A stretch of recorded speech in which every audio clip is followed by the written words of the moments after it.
please. Am I audible? Yeah, you are. Yeah. So without wasting any more time, we are pleased to have Dr. Prakash Krishnan, who's the professor and head of the Department of Pharmacology here with us, who will be presenting his webinar today. The title, which is entitled Lesson Plan Based on Gagne's 9 Events of Instruction. So the sir is here with us. And sir, please, over to you. Hello, am I audible? Good evening, everyone. Yes, yes, sir. Yes, sir, you're audible. Good evening, Ma'am, sir. good evening.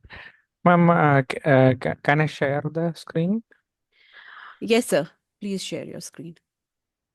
Okay, content.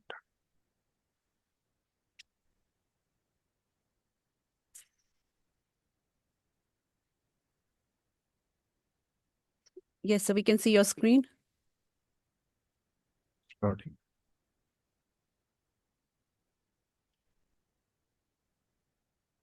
So, shall we start now, ma'am, or?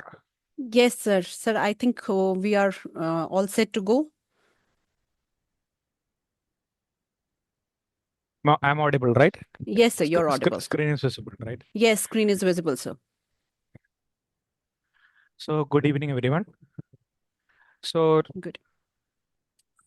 so today's webinar's topic, I'm welcoming everyone for lesson planning based on Gagné's 9 events of instruction. So during our basic course in medical education, those who have attended, on day 3, mostly the first session is on lesson planning. But that is just a 1 hour session. And we know mostly the novice educators, the new people are attending this program. But just by attending a 1 hour session during the BCME, are we really translating that into the real world is a question. So there are different structures or frameworks which we can follow for the lessons. Currently in NMC, we have large group as well as small group teaching. And for small group itself, we have bedside teaching, practicals, and skill teaching, everything. So we want to increase our students' learning experience, elevating them from the traditional method to evidence-based methods. So let me move on to my next slide.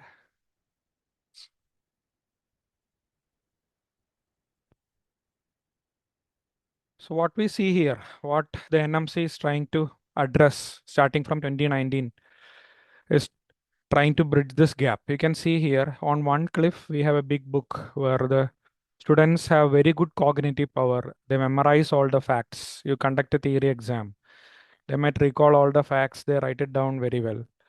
But once they are going to internship or once they are practicing in the real world, in the clinical competence on the other cliff, there is no connection actually. That is a problem. So we were trying to bridge this gap. And say, for example, student knows the anatomy very well. You give the theory exam or the multiple choice, they'll mark correctly everything. They might score good marks also. But that is when you come to the actual real world scenario where you're going to the emergency room, seeing the patient, suddenly you have to recall that this person with a road traffic accident has an injury and we have to locate which nerve is injured and predict what movements they could lose because of this. So are they able to connect this? That's the biggest gap. This is what we call as the knowing and doing gap. So how do we bridge a gap? See, suppose we were not medical educators. We were seeing that there is no bridge between these two places. We would have to, like an architect, build a bridge actually, physical bridge. So the bridge has to be rebuilt. Only then the people can walk from one cliff to the other cliff. So that is why it is not the failure of the students' intelligence. They have already proved that they are very good at cognitive skills and everything. And it is not a problem of faculty expertise. It is a failure of the instructional structure. In the structure is what is the problem, and we have to correct the structure. So what we do is we handhold the student through various steps and to move from receiving just information to actually applying them in real life. So how do we do this? As educators, we would have walked into lecture halls facing 250 students or 150 or 100. Nowadays, it's mostly 150 and 250 students. We would have explained everything clearly. They would be having eye contact with us. They will be even nodding. But if we actually ask them a question or ask them to apply it, they are not able to do that. As I told, it is not because of their lack of intelligence or this one. So we need a structure or a framework where we can use it both in a large group teaching as well as in small group teaching. Whether you are teaching anatomy or surgery, whether you are teaching physiology or general medicine, what I'm trying to say here is in your subject, for your students, in your classroom, whether it is large group or small group, you can apply this criterion. So today we'll be following how to create this master architecture of a lesson. Okay. The major framework is the Gagné's 9 events of instruction. We'll go into each event in detail. So these 9 events have a psychological sequence and they actually mirror the brain's knowledge acquisition. Now let me put it into the context why we are using Gagné's 9 events of instruction when there are many frameworks. See, today we are in 2026. Way back in 1940, Robert Gagné. Robert Gagné was actually an educational psychologist. Robert Gagné, as an educational psychologist, was posted with the US Air Force. So he was studying actually how such a complex skill of driving a Air Force, driving a flight which could shell bombs at the enemies is learned. That is, we have young individuals learning such a complex skill and they are doing it with precision, and any mistake could lead to life or death. So it is a complex skill to learn. The environment is set and you have to learn it quickly and you have to apply it where life and death is a matter. So he studied this and it took him almost 25 years. If we look back at the paper published, this is 1965. In 1965, he published this way our brain acquires knowledge, filters it and stores it, and later retrieves it and applies. So that is how we learn. And based on that, every learning experience we create should go through 3 phases. The initial phase is the preparation phase where we're preparing the learner to study. Then the second phase is the instruction and the practice phase.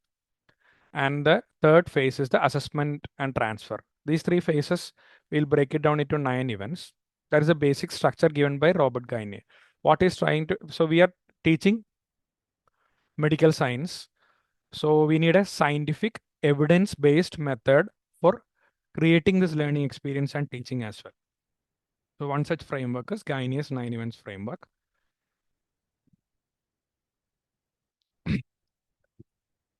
Along with that, I'll be adding 2 micro frameworks, which are not competing theories.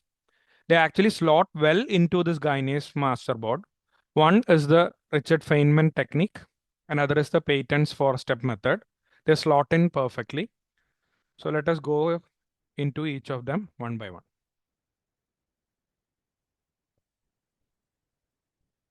So challenge number 1 when we walk into a lecture hall or try to take a class is to bypass the brain's security guard. That is, the event 1 is to gain the attention of the learner. So how do we gain the attention of the learner? Why is it so important? Say I am starting my pharmacology class in the traditional way, giving this boring dry facts. Like today you're going to learn about fibrinolytics, its side effects, and lot of data and abstract information. All this is physically blocked. It is blocked by the brain. So how to bypass this block? And who is creating this block? Evolutionary, we have the reticular activating system, which is acting as the security gate. The reticular activating system usually filters 99% of the sensory input. So if you say just begin with fibrinolytic side effects, it is considered as background noise and the brain blocks it. So how do we bypass this block and gain their attention and enter into it? So as I told, even now when we are sitting, we could be distracted with about a lot of things inside our room or in our environment. There are a lot of inputs going into our eyes and to our ears, many touch, feeling, everything. But we need to cut out all that distraction. We are competing with a lot of um, things which are fighting for the attention of our learner. So here, what we do is, if we tell them, see, tomorrow when you are in the emergency room, imagine a 72-year-old male is walking with a massive myocardial infarction. This next drug, which we are going to discuss today, will be the difference between life and death. That actually activates the gate, and we are trying to introduce a clinical itch. For example, with a massive MI case, and the student must now scratch the itch that next drug is the difference between life and death. Oh, I must listen to this so that in real life I can apply this. I'm just giving one method of gaining attention. See, we could gain attention of the student by different methods. So as healthcare professional educators, we could actually tell them it is going to be highly relevant for their real life. That is the easiest way to gain their attention. So once we bypass that reticular activating system security gate, we enter into the brain, we get their attention, but their attention is precious. We get it only for a few minutes. So as soon as we get our attention, we have to go to the next task, tell them how they will be able to achieve this ability to solve this problem in real life. That is how we move into the step 2 or event 2, where we inform them of the objectives. Here the learner's brain is having, we are trying to establish some mental expectancy in the learner's brain.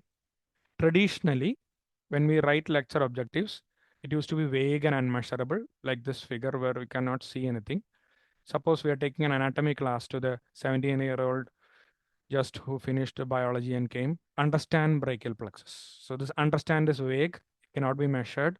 We are moved back to using the Bloom's taxonomy action verbs, which are concrete, observable, and which utilizes the action verbs. For example, instead of telling understand the brachial plexus, we are telling locate each nerve in the plexus and predict what movement is lost if that nerve is injured. So if you listen to this class carefully, we are promising the learner that they'll be understanding the plexus, they'll be able to locate each nerve.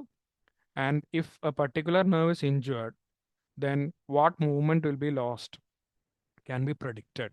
We connect that with the clinical scenario, real life scenario, and make this as conversational as possible rather than projecting a big slide where we usually write the entire competency and derive the SLOs. Yes, we must derive the specific learning objectives.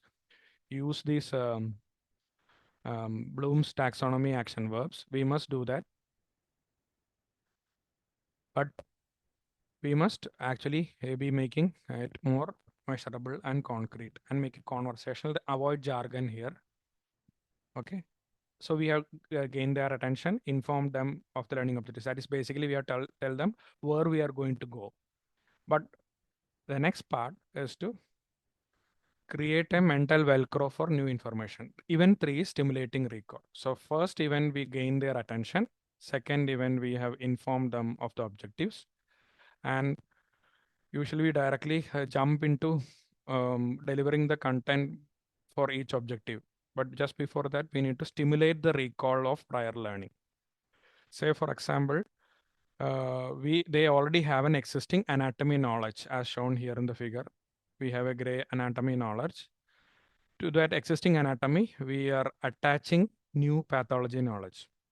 Say, for example, we are telling them to visualize the say the structure of the alveoli, then telling them what is happening in the alveoli and the surrounding bronchial smooth muscle during bronchial asthma and pathology. So before we tell the new knowledge, we need to attach it to the previous knowledge. It's like asking a small kid, rather than draw and color an elephant, we directly maybe give them a blank elephant's diagram and ask them to color, or give them a blank diagram of a peacock and ask them to color. So we have to exist. So this access usually goes from anatomy to pathology to surgery, and similarly from physiology or biochemistry to even micropatho, pharmacology, and directly to general medicine. So that access goes like that. So we need to construct new knowledge on existing knowledge. So how do we do that? So we can ask them, recall them with a small low stakes quiz, asking the basic relevant anatomy or relevant physiology. So for example, if I'm taking a class on peptic ulcer, so I have to first ask them the physiology of gastric acid secretion. So that picture comes onto their mind. On top of that, we add, or we are asking them, going to teach them drugs for HIV. We ask them to first recall the life cycle of HIV. So on top of the life cycle of HIV, step by step, we intervene by blocking various drugs. So we have to attach that. So this is where I call it as creating a mental Velcro where we stitch it to the previous existing one. We can just take 2 minutes here, which will avoid confusion further down in the learning experience for 20 minutes. So we have finished the first phase where we are preparing the learner to learn. We have gained their attention. We inform the learners of objectives. We have stimulated the recall of prior learning. So after the first three events are over, it is going to be the fourth event, which is the presenting content. Traditionally, most of the learning experience which I have experienced as a learner during my undergraduate days where directly I am seeing a content. Teacher is an expert in the subject, no doubt. They have a lot of knowledge. They want us to acquire that same knowledge. So when I was sitting as a just a 17-year-old in first year class of brachial plexus, if the teacher directly goes and gives me all these terms directly, C5 to T1 roots and all these nerves and cords suddenly, it is difficult for me to grasp initially. Why? Because first we are dealing with the learner's working memory. So what is happening in the working memory is we are chunking the content. See, the working memory can hold only up to 7 plus or minus 2 items. A very intelligent student may be listening to up to maybe 5 concepts they can juggle at a time.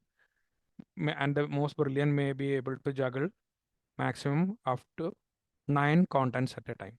So we are somewhere in between. So we chunk the contents. You will just look at the Feynman filter here. Who is Richard Feynman? Richard Feynman is a physiology, a Nobel Prize, not physiology, sorry, a physics Nobel Prize winner. He usually used to say that if we are not able to explain our subject to a 12-year-old, we actually don't know the subject. So this is, we can translate for the learner also. If the learner cannot simplify medical science, a few of the concepts to the layman, to their patient and the bystander, they actually don't have the understanding of that. So it translates to them also.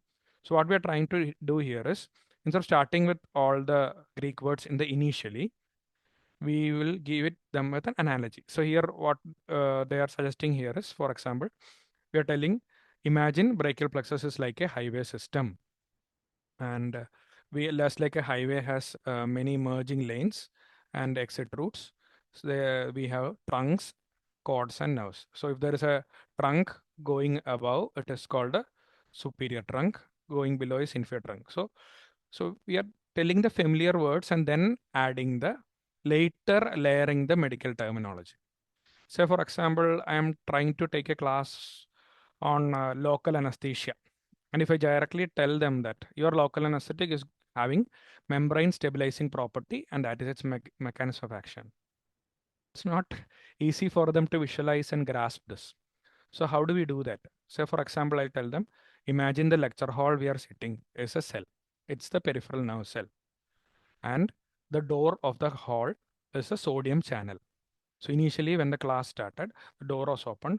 Each of you are Na plus or sodium ions. You rushed into the class and all you Na plus together now add up together to cause a depolarization or positive charge. Now this cell will do its duty when it is positively charged. So this is a peripheral nerve. It has to conduct sensations, sensory nerve. So it will conduct sensations. So if I block this sodium channel from inside, initially if I had as a teacher, as a local anesthetic as a teacher, I walked inside the classroom, locked it from inside and prevented any of you from coming inside. This lecture hall would not have served its purpose. Similarly, this peripheral sensory nerve would not have become activated and it would not have conducted the sensation. So that is how the local anesthetic is working. And then we don't stop there because that is not how they are going to explain it in their exams. Going to use. So now which they have a mental idea, now we add the technical terms like whether the drug is lipid soluble, whether it is crossing the cell membrane and coming inside and blocking all the sodium channel depolarization and causing membrane stability, all those things. So we you got the idea. So first we break it down, simplify first, then add later medical terminology. So that is very important. So this also helps them to in their understanding later in the future. If it is about a procedure, about the condition or its complication, when they are interacting with the layman, they can do it without jargon. They can tell it to the bystander, tell to the patient, see, this is what is going happening in your body. These are the options. We are trying it so and so. So is that clear? So now in this presenting content, usually our classes stops there, usually if it's a lecture class. So, but coming to clinical competence is nothing about, as I told, just knowing. It's about doing. So we have to shift to the next part, which is the providing guidance is there in the event 5. So in providing guidance, for example, teaching them a skill. So I want to teach them how to insert an IV cannula or give a particular injection, any skill, inserting the urinary catheter, everything, whatever we want to take. Usually learners watching is not doing, and we need to integrate the next framework here, patents 4-step model. The initial 2 steps we do. First stage, we are the faculty here. We demonstrate. As a faculty, we perform the task. For example, in a physiology lab, we show them, or in a ward, we show them how to measure the blood pressure at the normal speed in silence. So you'll be thinking why we perform the task at normal speed in silence initially. Usually you'll be thinking like aerobics teacher, I should be directly telling them why I'm doing it. No, we do this because you think like a learner. When I'm saying I'm showing you the suturing technique or how to measure blood pressure, I'm just asking them to do one thing at a time. Just look. So the visual pipeline is open. They just look at the things. So at normal speed, when we perform, they see the thing and they now they have an idea. At the end, this is how they have to perform in real life. Now we slow it down in stage 2, which is deconstruction. As a faculty, this big carton, we break down into small boxes. We tell each step, tell them why we are doing each step logically, one behind the other. Like for example, if we are teaching suturing technique, initially we showed them suturing. Then we took another set of mannequin or this one, and we are telling step by step. This is why we should hold this, how we should hold the bevel of the needle, how we should use to maintain the tension. All those things we tell step by step. If we are told directly gone to the step, they have to see as well as listen together, where there will be a bottleneck between the visual pipeline and the auditory pipeline, and understanding will be very difficult. So we provide the guidance. Actually, here also we faculty is having the cognitive load. We are just showing them how to do. Later we tell them slow, step by step. So we have provided them guidance. Now can we disperse the class and expect them to achieve competence? No, it is very difficult. Here, what we do here is we are slowly building their mental model of the what is EPA actually? It is the entrustable professional activity. So they understand that in real life they would have to perform this task, and we are seeing they have seen in stage 1 demonstration. This is what at the end they are going to achieve. Now, sixth event is elicit the performance. Here it is, we are asking them to elicit the clinical performance. This we are doing in patent step stage 3 and stage 4. So stage 3, here also faculty is like a robot. We are still doing the skill part, the psychomotor part. The cognitive load is shifted to the learner, where the student will explain the steps and the logic allowed, and the faculty will perform. Say, for example, if they miss a step, we don't do that. If they are hesitating, we freeze. So this is actually a safety before doing it in a mannequin or a patient. They comprehend everything clearly, loudly, and after the comprehension, now the faculty moves away. The student is having the entire cognitive load, and the student is now performing independently. So here the student is performing the task independently under our supervision. Okay, now we have seen the student is able to do this directly. So do we stop there actually?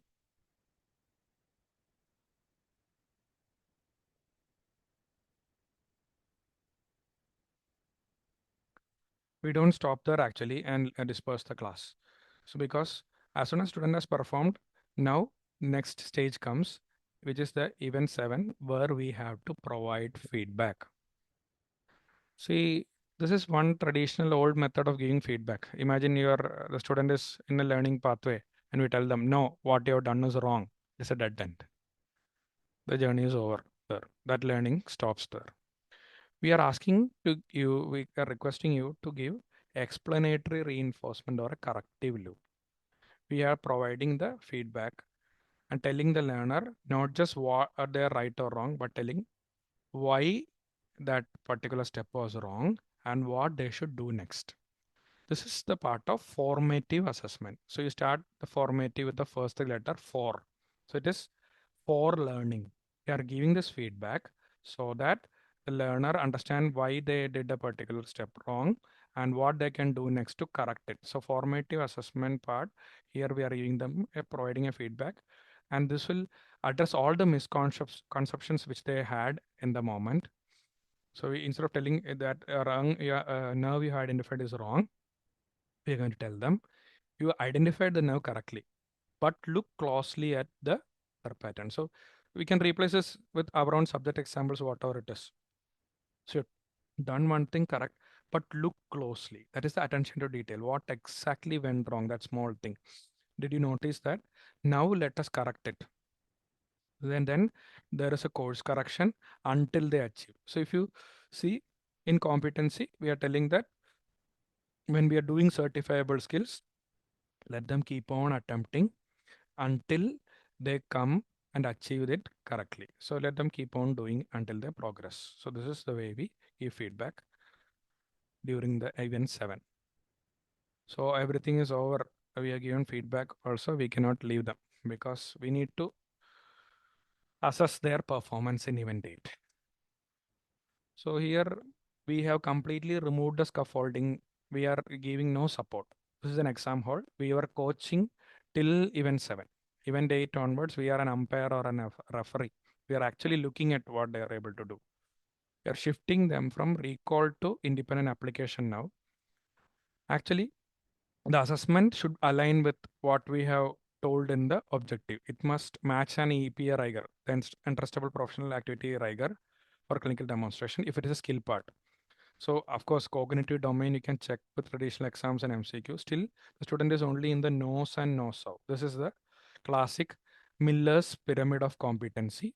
The wider base pyramid is the knows part. They know what it is. They know how it is. They know part. They know the fact. They know how it is, a little bit of the concept. They pass the theory exam. But when it comes to practical, are they able to show them how in a mannequin or a simulator situation or anything? But in the real world with the patient, will they be able to do? Can you trust them entrust them with a particular patient, and without supervision, can they do it? That is what they are supposed to achieve at the end of the course.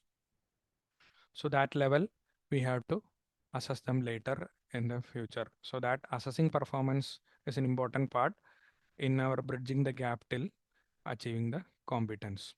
So this is important.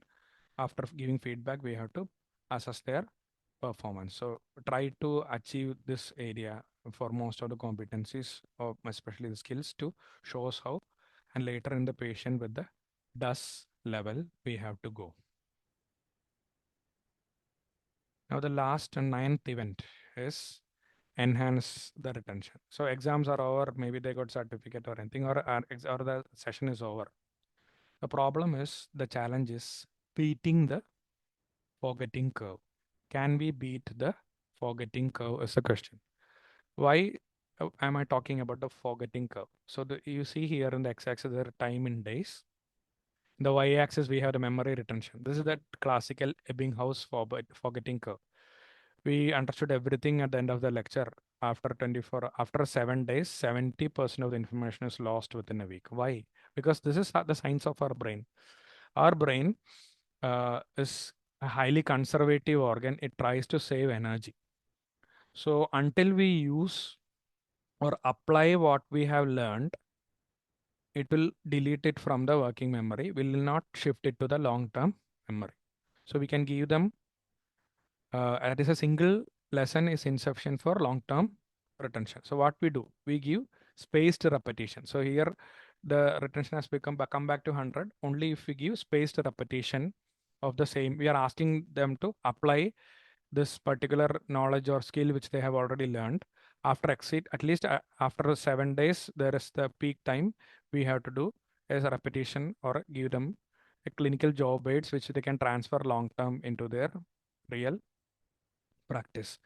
Why? What happens actually inside the brain here is, after 7 days, when we are repeating the same, trying to apply the same knowledge, there is actually a thicker myelin layer being made on top of the nerves, which will actually enforce the long-term retention. So here is how we are bridging their gap from classroom to clinical ward. So when we zoom out and see the entire picture, the 9 events, each 9 of them are discrete.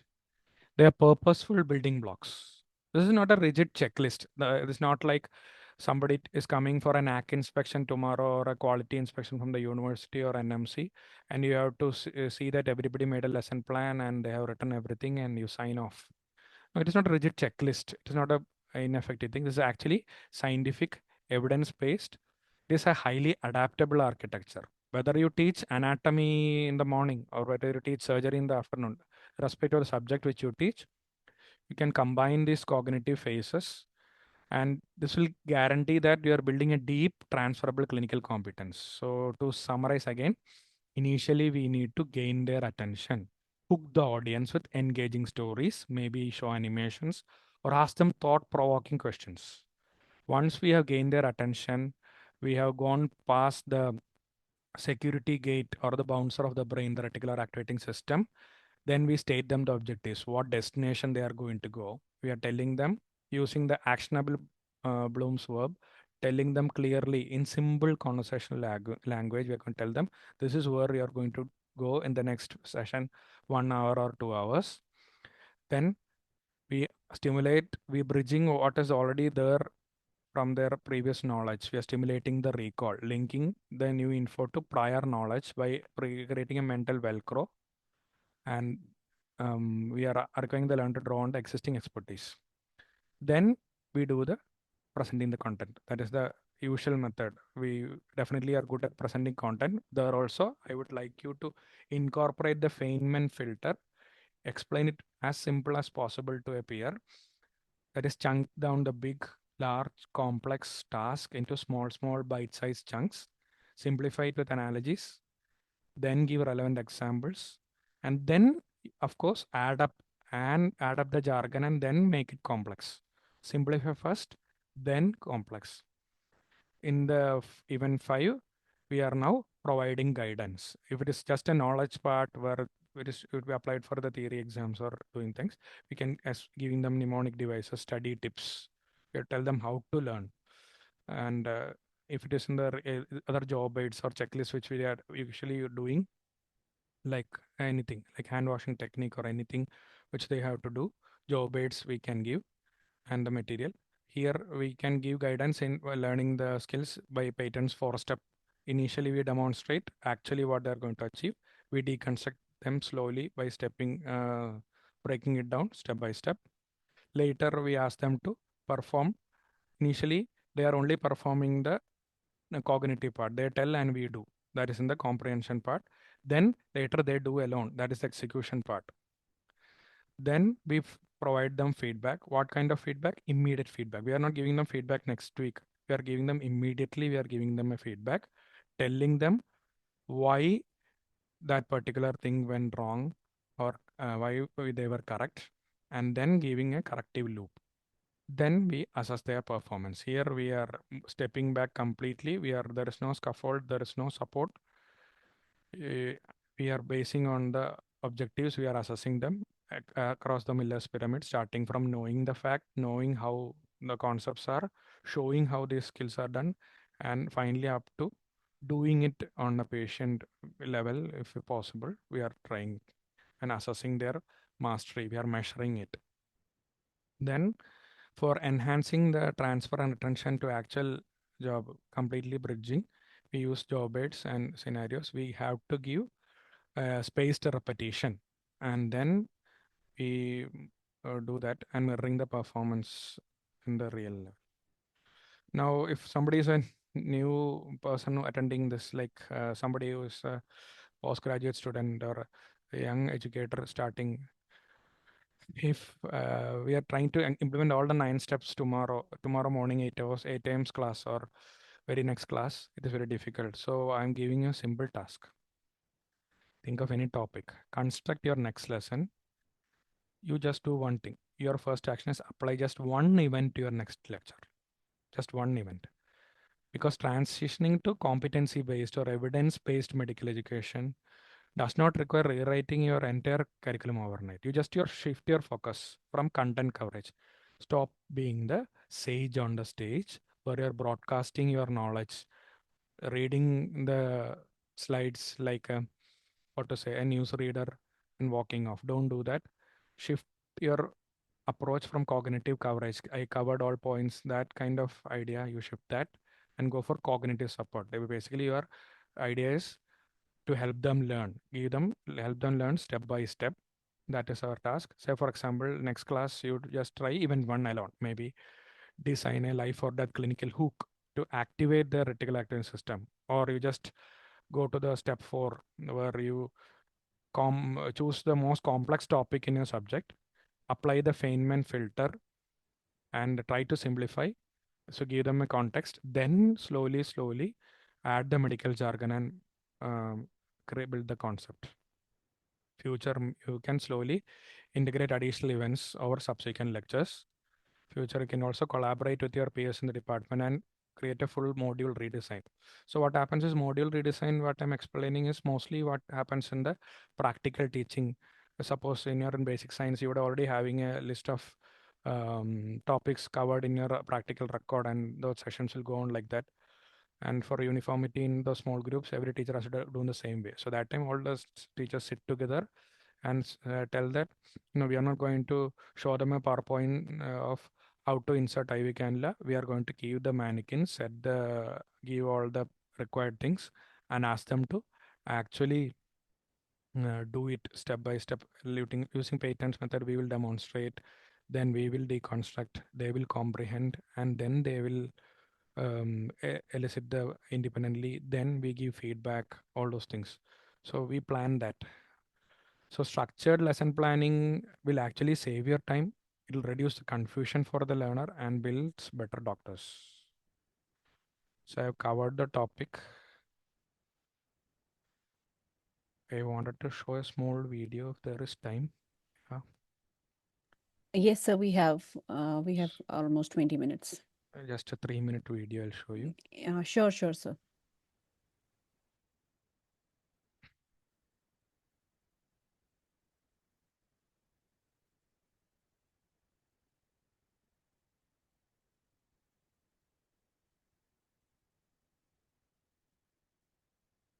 We're trying to teach the cat a new skill. She is applying Gagné's 91C1 for that. She gained attention, told us one.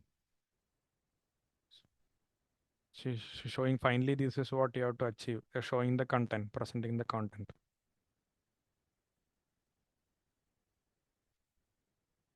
She's providing guidance. See?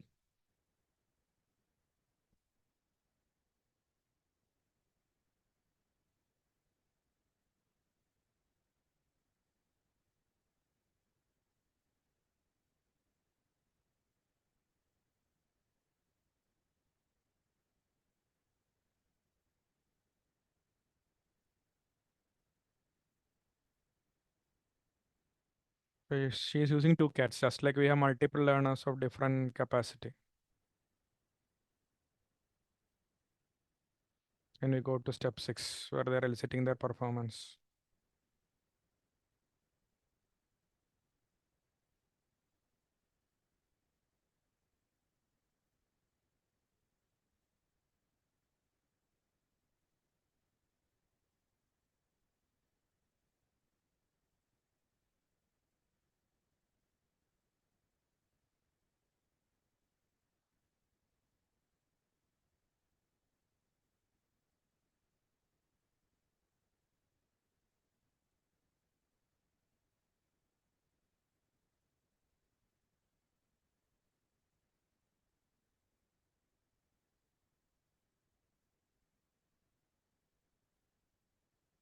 So we had to provide feedback.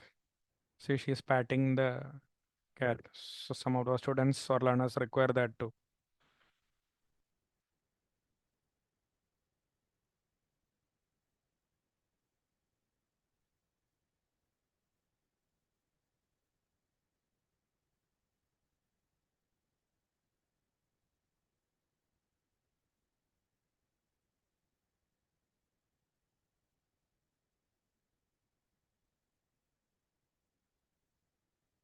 Now we are assessing the performance, whether the brain has learned the skill.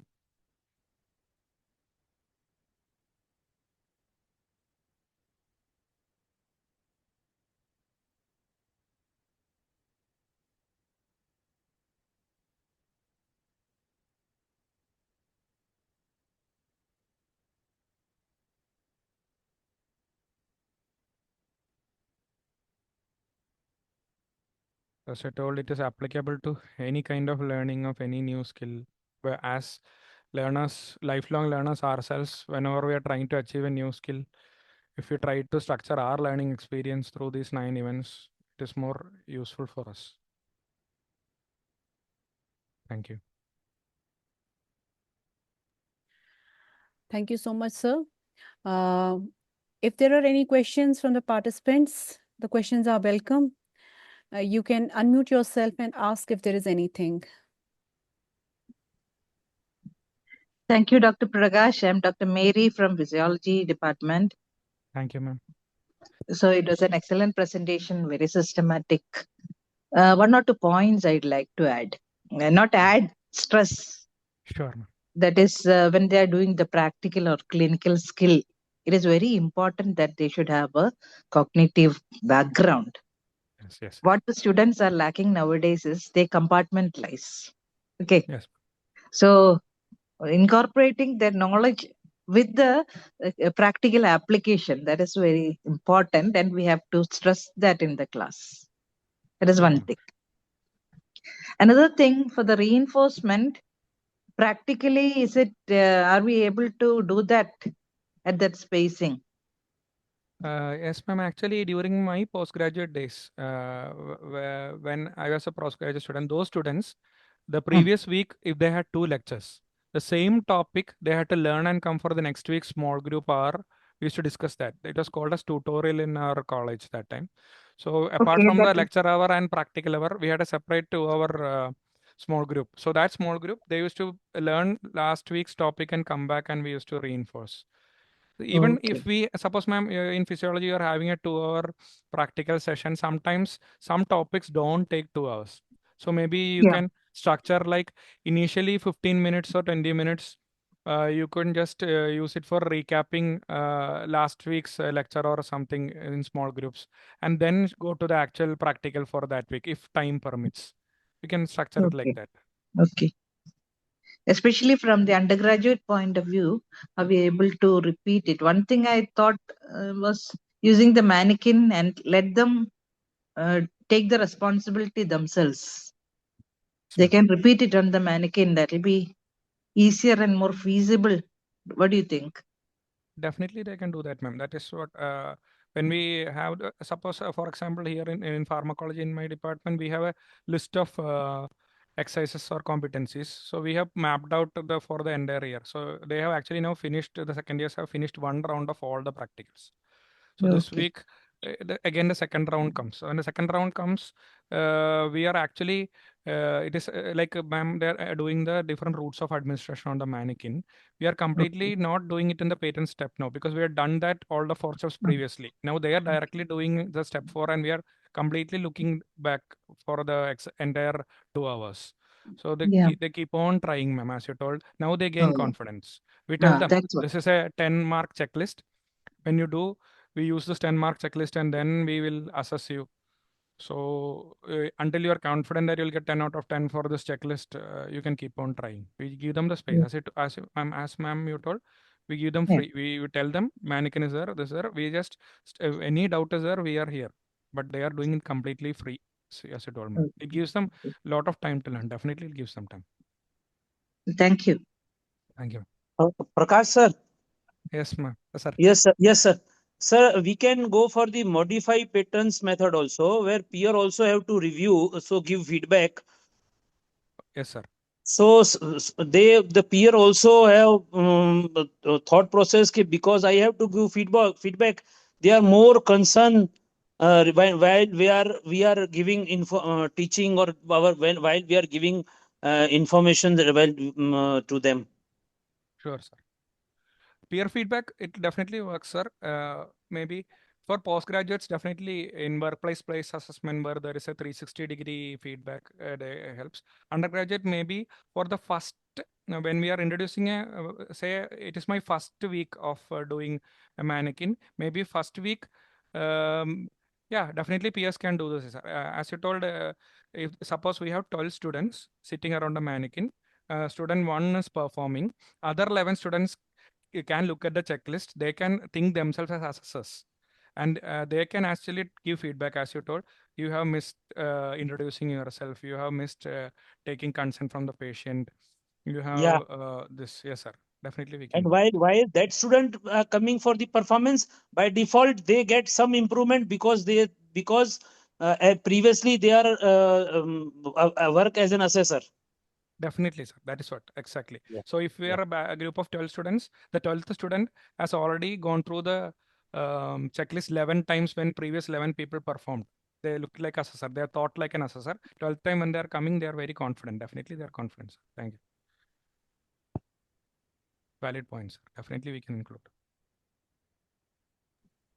Hello, I am Dr. Usharani from physiology. Sure, ma'am. Sir, are there any time managements for these steps? We have told 8 steps you have told. Yes.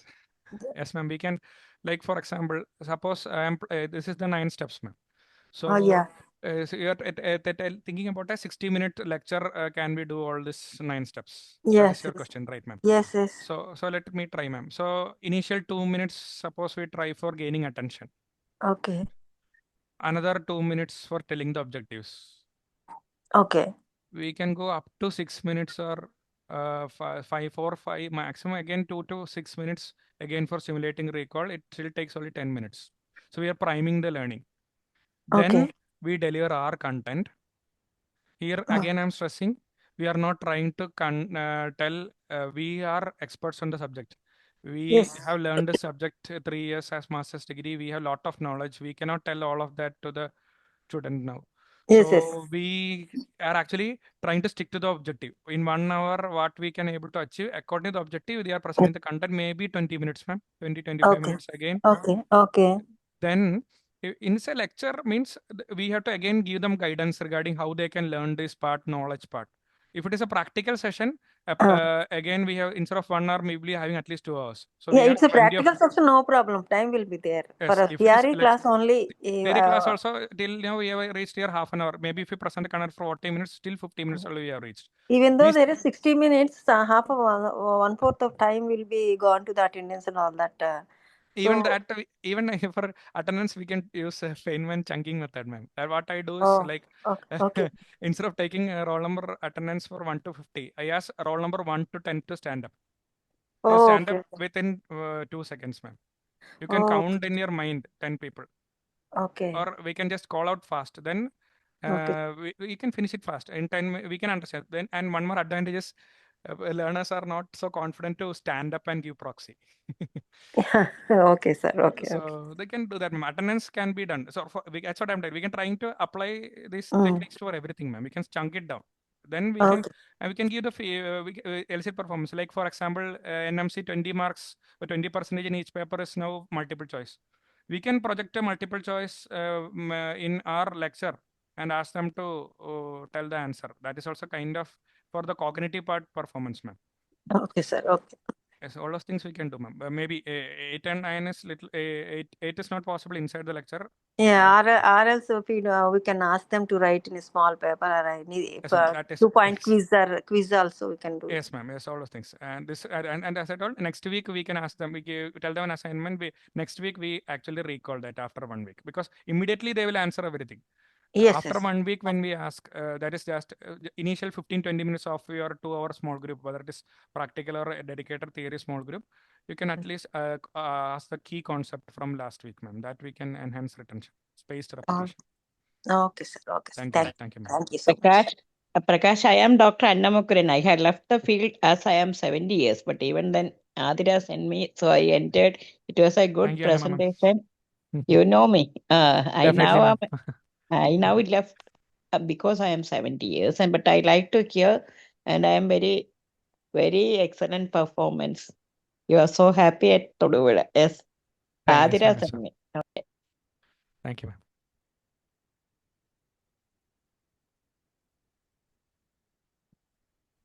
Is there any question in the chat? No, sir, we don't have any questions in the chat, but thanks to all the participants. Everybody is very happy, and there are so many messages on the chat, and almost all the participants are congratulating you, sir.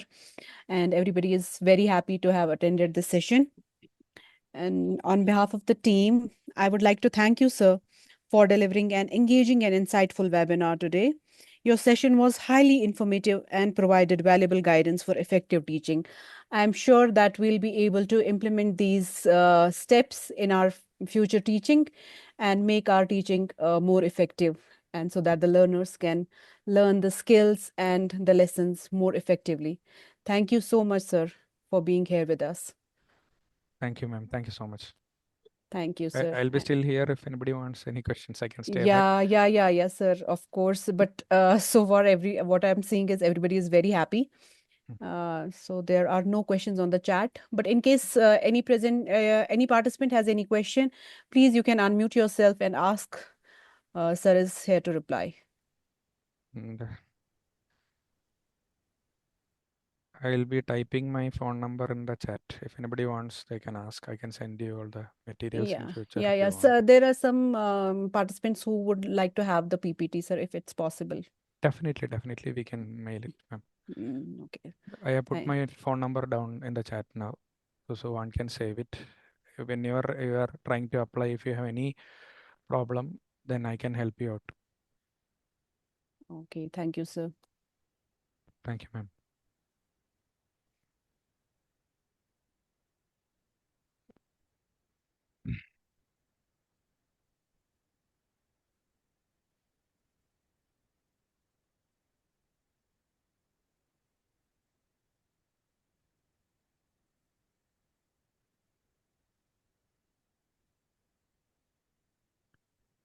Ma'am, I think we'll be sending the YouTube recording link later, ma'am, to the registered participants. Yes. So the video will be available on the YouTube for all the participants and even for the audience. So just in case anyone needs the PPT, they can contact you. Yes. Thank you. Okay. Thank you so much, sir. Thank you. Okay. Have a good night. Thank you so much. Thank you so much. Thank you, sir.